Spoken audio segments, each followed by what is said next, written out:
Bakit may custom import duties and taxes ang mga produkto na imported? Ano ang importansya ng duties and taxes? Bakit kailangang magbayad nito? Welcome to JG Brokerage, your reliable logistics partner and solutions provider. Kaya tinawag itong import duties and taxes dahil dalawang buwis na ipinapataw sa produkto na imported. Ito ang customs import duty at tax. Ang customs duty ay isang form of tax na ginagamit sa pagbili ng produkto sa ibang bansa. Ang layunin ng customs duties ay protektahan ang ekonomiya ng bansa.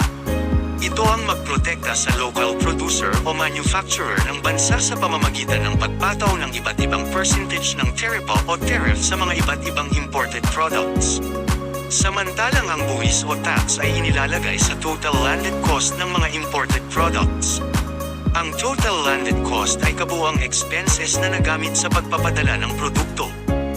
Ang dalawang ito ay ginagamit ng pamahalaan para sa development ng bansa tulad ng pagpapagawa ng tulay, kalsada, paaralan, pasweldo sa mga pulis, teacher at iba pang proyekto. Kung ang ating bansa ay di magpapataw ng duties and taxes, papasok ang mga mababang presyo na produkto ng ibang bansa.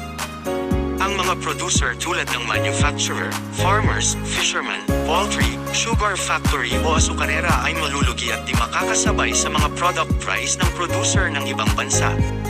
Kung sila ay malulugi at magsasara, ang ating bansa ay magiging dependent sa mga produkto ng ibang bansa at maaring makontrol nila ang presyo at ekonomiya. Ang duties and taxes ang isang paraan para maprotektahan at maparami ang mga local producers at pagiging independent ng ating bansa lalong-lalo na sa basic commodities tulad ng bigas, asukal, isda, at karne. Sa susunod na video, ating aalamin kung ano ang tariff o taripa. Chat with us for free trainings.